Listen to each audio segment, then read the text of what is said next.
The story I have for you today is the senseless and shocking 2005 murder of 21-year-old Jennifer Cave. It happened in the West Campus area of Austin, Texas, and involved two University of Texas students named Colton Pitonyak and Laura Hull. What made this crime so horrific wasn't just the killing, but the post-mortem behavior of the killer and his accomplice. Abnormia. Welcome to Murder You, an Abnormia original. It's a true crime series that explores the most shocking murders worldwide. I'm your host, Maddie. Today's episode is the murder of Jennifer Cave. Before we begin, please like and subscribe to our channel for all the latest Murder You content. Let's get started. On August 18th, 2005, Jennifer's body was discovered in the bathtub of a condo just off the U of Texas campus in a complex called the Orange Tree. She was shot twice, and there were 29 post-mortem stab wounds on the face, chest, and hands.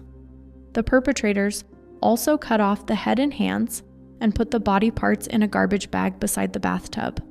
They showed a complete disregard for human life by treating the victim like trash.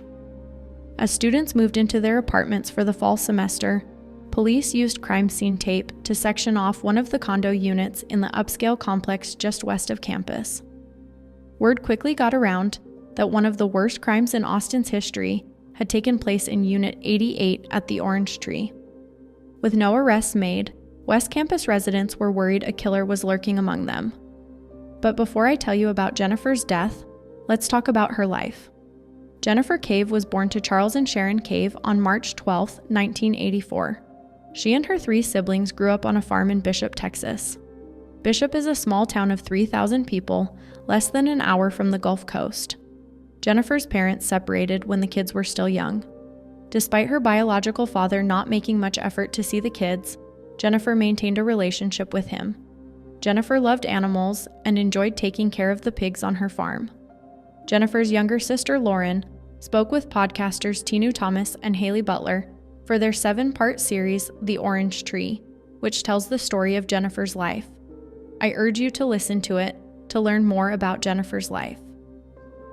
Lauren Cave said that when Jennifer was young, she helped a sow struggling to deliver her piglets. At 10 years old, Jennifer jumped into action and assisted her mother as she delivered the piglets. Helping others, whether pigs or people, came naturally to Jennifer.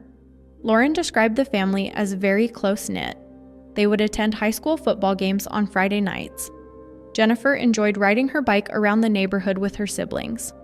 Jennifer's mother, Sharon, told the podcasters that Jennifer was the prototypical middle child who didn't like the spotlight and let her siblings take the lead most of the time. She told another story about how Jennifer brought a classmate home from school one day and asked if she could spend the night with her.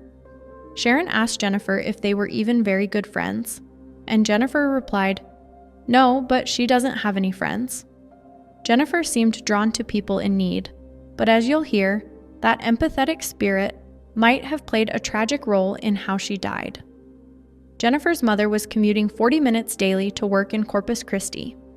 In Corpus Christi, Sharon met an accountant named Jim Sedgwick through a mutual friend. They began dating, and when things got serious, Sharon moved the family to Corpus Christi in 2000. Jennifer had a difficult time adjusting to a new town in high school. She began her junior year at the new school, which was much larger than her previous one. Eventually, she found her confidence and started to thrive in Corpus Christi. She was very bright, but didn't like attending school, so she skipped many classes her senior year. Despite missing so many days, Jennifer graduated in the top 15% of her class. She graduated from Mary Carroll High School in 2002 and chose to attend college at Texas State University in San Marcos, 30 miles south of Austin. At San Marcos, she majored in finance but was still deciding on her professional path. Jennifer wasn't happy at Texas State as she only made a few friends there. She loved Austin, so she decided to move there and attend Austin Community College, which has a reputation as the best community college in Texas and is also nationally ranked for several associate degree programs. With the University of Texas just down the road, Austin regularly ranks among the best cities for learning in the United States. Jennifer hoped this educational atmosphere would help her focus on her studies. However, Austin also has a vibrant nightlife that some students find distracting. Jennifer got a job as a waitress to make ends meet. She turned 21 in March 2005 and enjoyed hitting the bars on 6th Street with her friends. If you've never been to Austin, it's a lot like New Orleans or Nashville, with live music pouring out of venues all along the main strip 7 nights a week. You can always find great entertainment and/or an unwelcome distraction from your studies. Jennifer's family describes her as a bit rudderless after she moved to Austin. She was dealing with the issue all young people face, figuring out what to do with their lives. It was around this time she met Colton Pitonyak. He was a business major at UT, originally from Bryant, Arkansas in Greater Little Rock. Like Cave, he got caught up in the Austin party scene. He was attending Texas on an academic scholarship, but due to his drinking and drug problem, he was in and out of school. He was arrested in 2004 for possession of illegal drugs, including cocaine, and was rumored to be a drug dealer. He entered a rehab program in 2004, but continued using and drinking when he got out. The once promising student was in a downward spiral.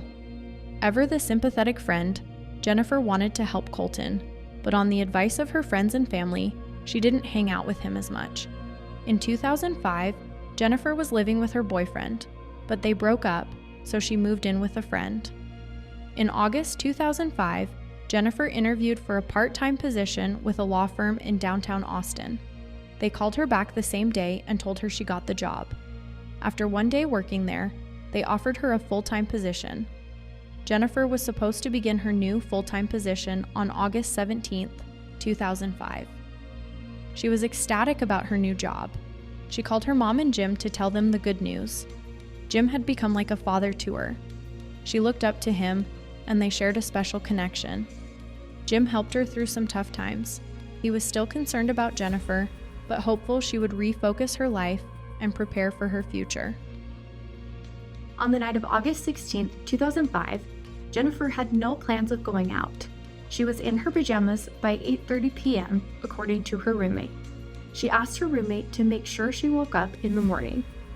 However, at 9:30 p.m., she spoke to a friend named Michael Rodriguez and said she was going to hang out with her friend Colton because he was having some problems.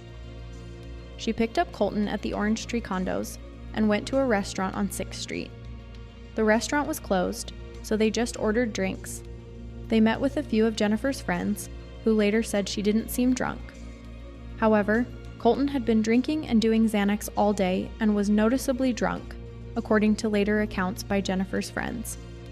One of them learned that Colton was upset that night and reportedly told Jennifer that the only people who could help him were in jail.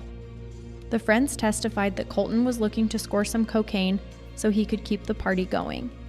The friends left to go to another bar and thought Jennifer and Colton were right behind them, but the two never joined them.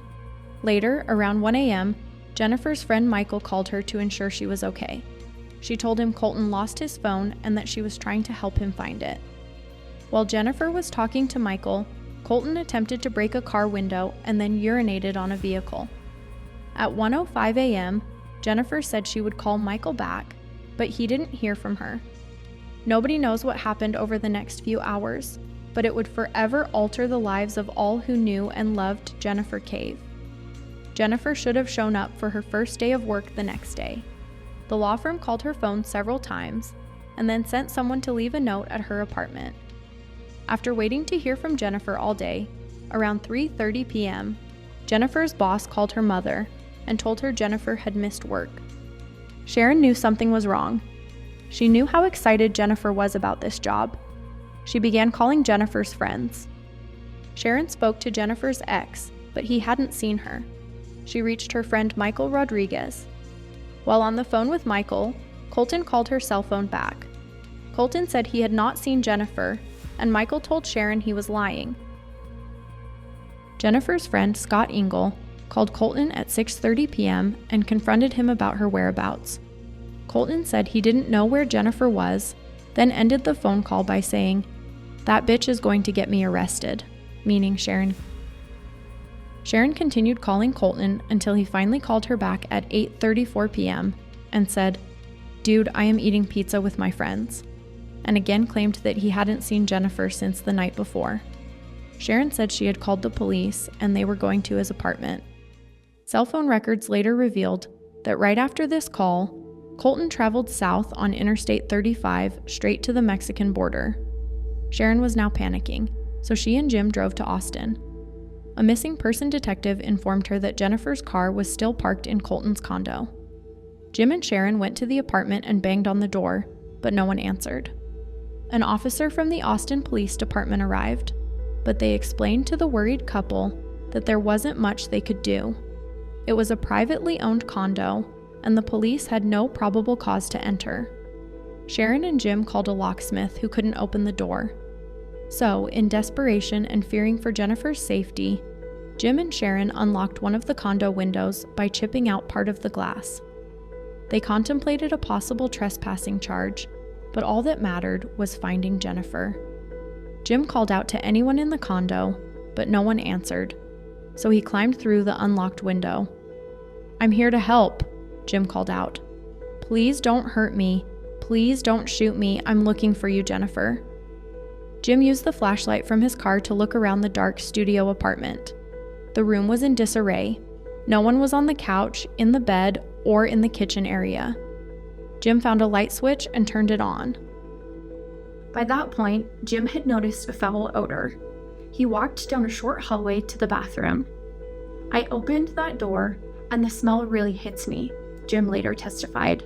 "I shine my light in there. I am seeing something. I flip the light on, and there is a body in the bathtub." "I'm trying to figure out what I'm seeing here. I started yelling, 'Call the police, call 911. I immediately identified that it was a decapitated body. I was seeing that, and I saw the hacksaw laying there. So, I went to the front door, and I unlocked the front door, and I went out. And Sharon's yelling, 'Is it her? Is it her?' And that's when I said, 'I think so.'" Wow, that's beyond a parent's worst nightmare. I feel so bad for Jennifer's family that they had to discover her like that. Jim kept Sharon from entering the condo as they waited for the police. APD officer Richard Barberia got to the Orange Tree condos as firefighters finished assessing the crime scene. Based on the information relayed to him by dispatch, he thought the deceased had overdosed on drugs. However, when he saw the reactions of the firefighters, he knew something was off. However, he wasn't prepared for what he saw. Speaking to the Orange Tree podcast, Barberia said, "It was a female body with the head missing and the hands missing, and it was propped up in the bathtub facing the doorway." He also described seeing a small hacksaw that was used for the partial dismemberment. "It has a small skinny blade, and you can change it out," Barberia said, "and it was lying right on her chest. And on the blade, I remember seeing portions of flesh and blood, and it was used to cut the body."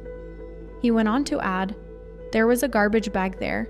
I didn't bother looking at it or touch it, because I knew just by the shape of the bag, I knew what parts were in the bag." Such a grisly scene to witness, even for veteran police and first responders.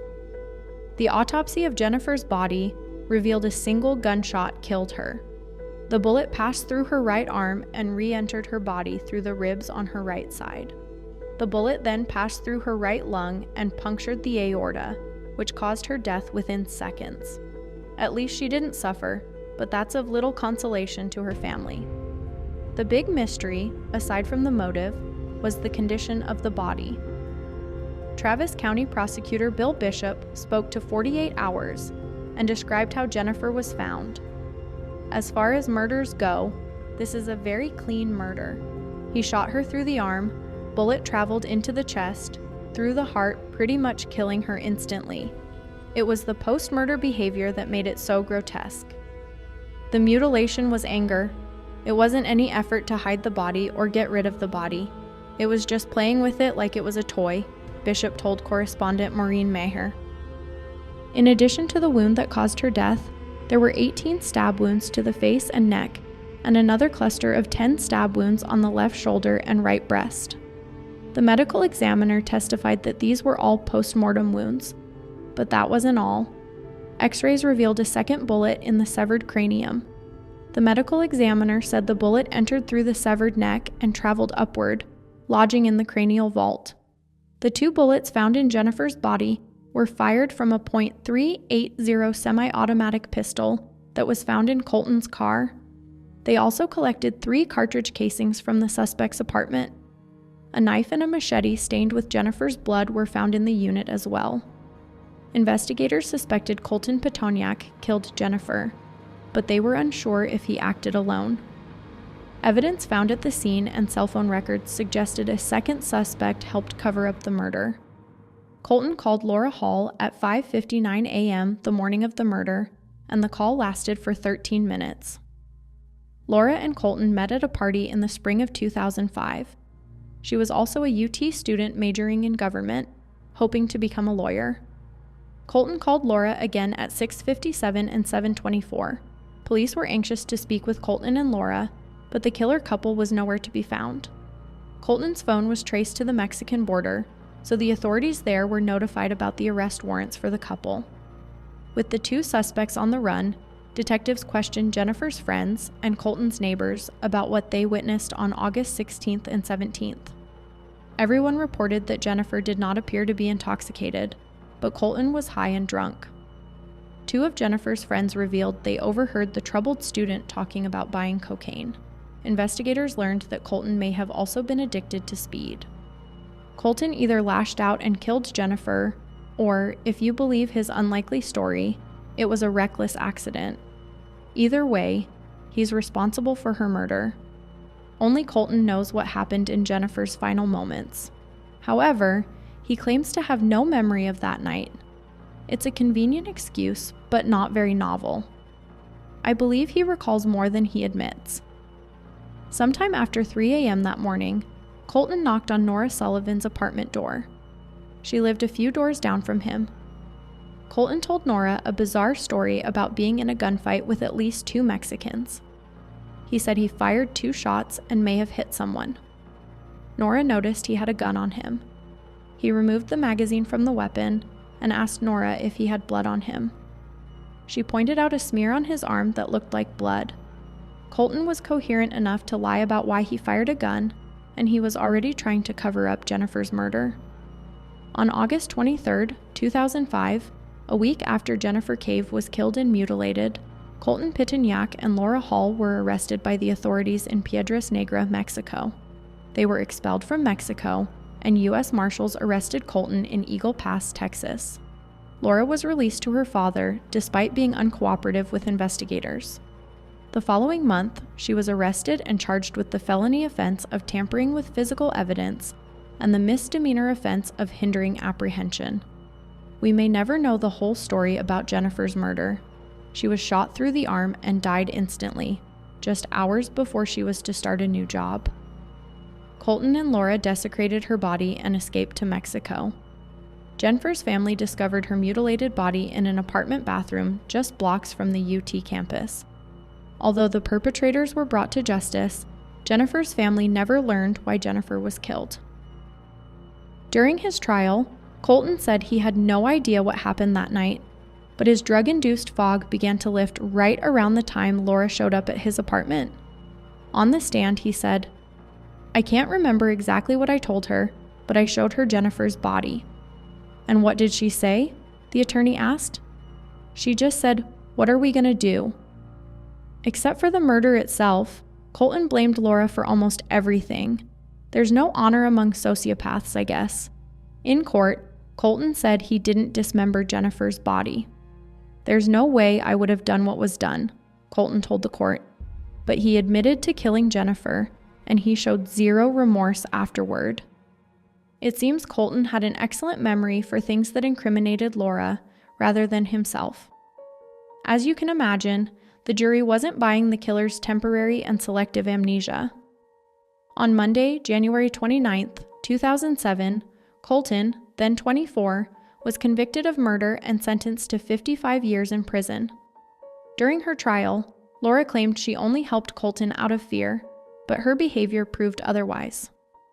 Prosecutor Bill Bishop said of Laura, "She had every opportunity in the world to call the police, send them to Colton's apartment, and certainly she would have been safe from Colton for a long time had she done that." It's worth noting that days after Jennifer's murder, Laura got a Colton tattoo. In 2007, a jury convicted Laura Hall of offenses that included tampering with physical evidence, namely, mutilating the body of a homicide victim. The jury imposed a 5-year sentence. However, the Texas Third Court of Appeals ordered resentencing. The court ruled that her sentencing hearing was unfair, and she was released on bond. During a new sentencing trial, a new group of jurors heard Laura's damning statements about her role in the cover-up. Additionally, Laura's statements about the victim, both before and during her incarceration, make you wonder if she wasn't the true psychopath in the relationship. I guess there doesn't have to be just one. Prosecutors played several of Laura's prison conversations at the trial. Laura, speaking to her grandmother about Jennifer Cave's mother, said, "She's going down," adding, "I don't know how and I don't know when, but she's going down." During closing arguments, Prosecutor Christopher Baugh listed off additional statements Laura made to fellow jail inmates. "The whore deserved to die. She was a expletive bitch," Laura said of the victim. And speaking about her participation in the mutilation, she reportedly said, "The only eerie part about it was the sound of cutting through the bone." Laura's father, Loren Hall, took the stand and said that his daughter was diagnosed with bipolar disorder. On cross-examination, Prosecutor Allison Wetzel opened her questioning by asking him, "Did her bipolar disorder cause her to cut Jennifer Cave's head off? I mean, that's sort of a mic drop." Laura Hall was denied parole several times. On March 15th, 2018, she was released on parole under mandatory supervision, including GPS monitoring. She was ordered not to return to Travis County or contact the Cave family.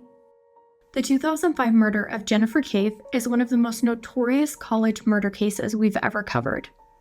A callous student killed Jennifer and showed no signs of remorse for his actions.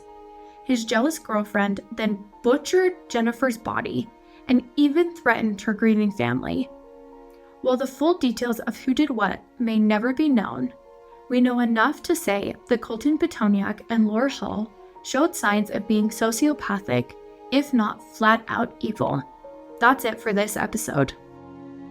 And please remember, advocates at the National Domestic Violence Hotline are available to talk confidentially with anyone in the United States who is experiencing domestic violence, seeking resources or information, or questioning unhealthy aspects of their relationship. Call 1-800-79-9-SAFE.